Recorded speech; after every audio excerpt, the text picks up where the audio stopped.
Graças a Deus que nos dá a vitória, amém? Bom dia mesmo.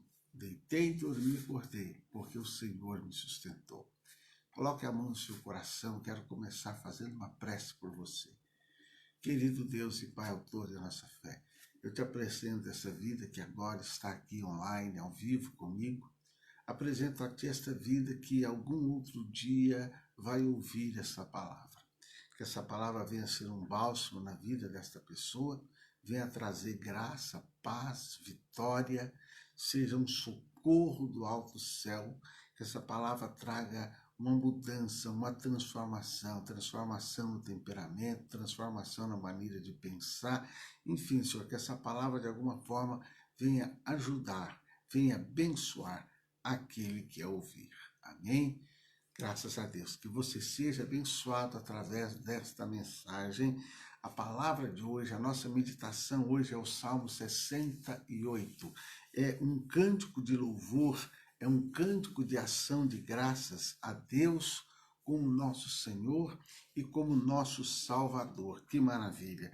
Então, o versículo 1 diz assim, levante-se Deus e sejam dissipados os seus inimigos, fugirão de diante deles o que o odeiam. Olha aí que lindo.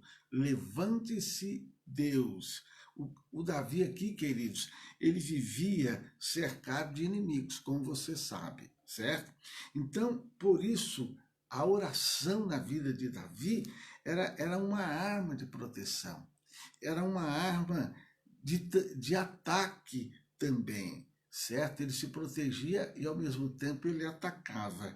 Então aqui ele pede a Deus que Deus se levantasse. Ele pede para que Deus dissipasse os seus inimigos, certo? Isso até nos faz lembrar, queridos, da marcha do povo de Israel no deserto, quando eles estavam com a Arca da Aliança. O que é a Arca da Aliança? A presença de Deus, certo? A Arca da Aliança, ela simbolizava o Senhor dos exércitos de pé, né, para a derrota de todos os seus inimigos. É por isso que eles iam à guerra e eles levavam a arca. E aqui nós vemos nessa prece, nessa oração, Davi pedindo, Senhor, se levante, se levante, se levante, se levante contra os meus inimigos. Então, da mesma forma, os nascidos de Deus, as pessoas que aceitam Cristo como Senhor e Salvador, são chamados nascidos de Deus. Então, da mesma forma, as pessoas nascidas de Deus, queridos, elas enfrentam lutas. Você sabe que elas enfrentam perseguições, você sabe que nós enfrentamos o ódio frequentemente por parte daqueles que odeiam a Deus. Certo, queridos? Então, mas eles têm a soberania e o poder de Deus como seus grandes aliados. Davi, ele tinha, queridos, Deus, o poder de Deus como seu aliado, tanto para defender como para atacar. Então, quem odeia você, odeia o Senhor. É o que Davi entendia. Aquele que odeia você é sinal de que ele odeia o Senhor. Essa pessoa deve se preparar, pois um dia irá enfrentá-lo. Olha só, Davi, ele tinha certeza que os inimigos dele um dia iriam enfrentar o Senhor. Você tem essa convicção que os teus inimigos um dia eles vão enfrentar o Senhor? Pois é. O versículo 5 ele fala assim, Pai de órfãos e juiz de viúvas, é Deus no seu lugar santo. Então, olha, ele está falando aqui que Deus ele é Pai e que Deus ele é juiz. Deus se apresenta como Pai e defensor de fracos e desamparados. Por quê? Porque órfãos e viúvas eram vistos como pessoas fracas, mas Deus era o defensor de órfãos e viúvas, porque são pessoas desamparadas pelos pais, pelo cônjuge. Suas características superam infinitamente a de um pai terreno que ama, cuida, disciplina e se compadece. Certo, amados? Então, embora o Senhor Jesus ele esteja sempre presente, meus amados, na vida muitas vezes ele tem sido impedido de agir, pois sua voz tem sido amplamente desprezada. Para se beneficiar dos seus cuidados, é essencial se submeter à sua autoridade. Então, ele está dizendo que aqui, Deus é Pai. Tem muita gente que fala isso, Deus é Pai. Só é verdade. Ele é Pai. Ele é desamparo. Ele ampara a pessoa fraca, a pessoa desprotegida. Só tem um porém. A pessoa tem que aprender a ouvir a voz dele. É isso que muitos não entendem. Ele é Pai, ele ampara sim. Mas a pessoa tem que aprender a ouvir a voz dele e andar nos seus estatutos. O versículo 6 fala: Deus faz que o solitário viva em família. Olha aí. Liberta aqueles que estão presos em grilhões, mas os rebeldes habitam em terra seca. O solitário, aqui fala o solitário. Na sociedade israelita, uma pessoa sem família e sem descendentes era vista como uma pessoa desfavorecida e uma pessoa infeliz. Olha aí o que ocorria. Então, ao criar o homem, o próprio Deus, querido, viu o quanto o solitário era prejudicial a ele. Foi aonde Deus trouxe Eva para Adão. Ele viu que não era bom que o homem ficasse só, ficasse solitário. Então preparou para ele uma companheira. Mas por si mesmo o ser humano não alcança a realização do sonho familiar. Lógico, hoje tem muitos aí tentando alcançar os sonhos de ser pai e mãe, de formar uma família de qualquer jeito, não dos parâmetros divinos.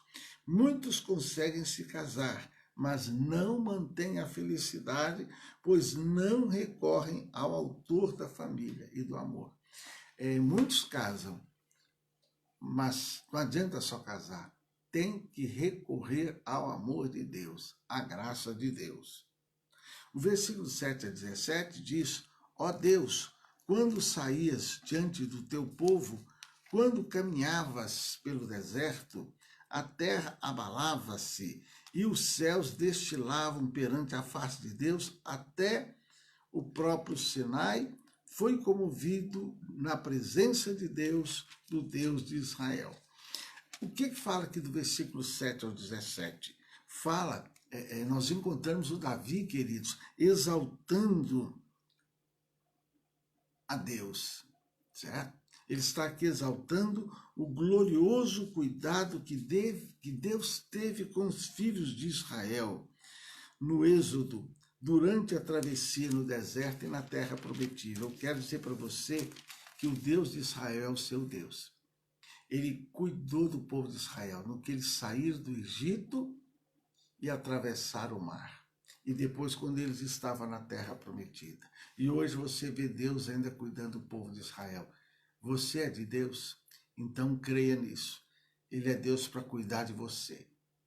Ele é Deus para cuidar de você. Guardar você na sua entrada, na sua saída.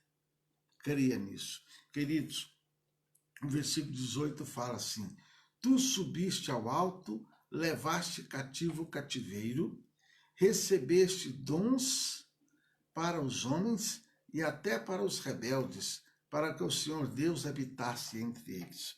Nós vemos aqui o seguinte, levantaste o cativo e o cativeiro. É uma referência profética ao Senhor Jesus, que cumpriu sua missão ao morrer, ressuscitar e subiu aos céus. Está lá em Efésios 4:8, onde é dito, quando Jesus morreu, ele desceu aos infernos, anunciou a sua vitória e subiu aos céus. Ele levou cativo o cativeiro. Então você vê que Davi, na oração dele, ele já estava profetizando o que queria suceder. E para encerrar, o versículo 20, queridos, fala assim: o nosso Deus é o Deus da salvação e a Deus, o Senhor, pertencem os livramentos da morte. Eu fiz essa viagem ali a Minas e quando eu estava chegando em Curitiba, isso aconteceu comigo, Deus me livrou da morte. Pela primeira vez eu tive a experiência, né, de ver o carro pular e eu andar em duas rodas. Eu vinha na BR, assim, do lado direito, De repente, um caminhão derramou cargas ali e o carro começou a pular, mas pular mesmo, a pular e a vir pelo lado direito da pista, e ele ficou em duas rodas e ia capotar. E na minha frente tinha um caminhão que estava na direita, ele fez zigue-zague e veio para a esquerda. E vinha um outro caminhão atrás. Então eu vi o livramento que Deus me deu, só estragou ali o para-choque do carro, e os caminhões, um arrebentou o para-choque todo na frente, caiu, e o outro caminhão ficou com o lado direito todo arrebentado, e o carro eu só estraguei ali embaixo no para-choque. Mas o carro pulava, né? E depois ficou em duas rodas para capotar. Eu só segurei na direção e falei, Senhor, segura esse carro. E estou aqui contando a história para você. Então eu experimentei isso aqui. Ó. O nosso Deus é o Deus da salvação. A Deus, o Senhor, pertence os livramentos da morte. Certo, queridos? Pertence a Ele. Uma vez, uns 34 anos atrás, eu sofri um acidente onde eu quebrei uma maxilar, cabeça, braço. E eu estou aqui contando a história. É o que Davi fala aqui. A Ele pertence o livramento da morte. Ou seja, Ele é o Deus Salvador. O poder sobre a vida e sobre a morte está nas mãos do Altíssimo. Muita gente tem morrido de Covid. Mas quantos milhares e milhares Deus tem salvado desse Covid aí malvado? Quando nos entregamos integralmente a Ele, não tememos a morte, porque ela não tem domínio sobre aqueles que creem e fazem a vontade de Deus. Ao contrário, em vez de medo ou angústia, nos alegramos, porque sabemos com quem iremos passar a eternidade. Porque, mesmo, queridos, quando a morte chegar para nós, não há razão de temermos, porque nós sabemos com quem iremos passar a eternidade. Você sabe com quem você vai passar a eternidade? Se você sabe com quem você vai passar a eternidade, isso quer dizer que certamente você não tem medo da morte. Querido Deus e Pai, nós vimos nesse salmo de Davi, ele te exaltando, ele te glorificando, ele te bendizendo, reconhecendo a tua sabedoria, reconhecendo que o Senhor é aquele que salva, é aquele que guarda, é aquele que dá livramento. Ele pede para que o Senhor se levantasse até contra os inimigos. Louvado seja o nome do Senhor. Pai, eu te agradeço por esse dia que o Senhor fez. Se eu estou aqui trazendo essa palavra, é graças à tua bondade e misericórdia. É o Senhor que me deu livramento, ó Senhor da glória, livramento, livramento nesses dias. Muitíssimo obrigado. E que enquanto eu viver, eu quero anunciar a tua palavra, quero ser um vaso, quero ser um instrumento nas tuas mãos, que essa palavra não volte vazia, que ela leve essa pessoa que vai ouvir, que vai assistir, a crer em ti. Aquele que está com medo, medo do Covid, medo da morte, medo do desemprego, medo da fome, que ao ouvir essa palavra, que o coração dele seja cheio de fé, seja cheio de gratidão a ti, que ele se erga, que ele se levante, em nome do Senhor Jesus. Olha, e que o amor de Deus Pai, a graça do Senhor Jesus Cristo, a comunhão gloriosa do Espírito Santo seja com todos vós. Se você achar que deve, compartilhe essa palavra, porque há muitas pessoas aí vivendo uma vida de medo, de terror, de angústia, e elas precisam saber que Deus as ama e que Deus é o socorro delas verdadeiramente, o socorro bem presente na angústia. Viu? Olha, um beijo no teu coração.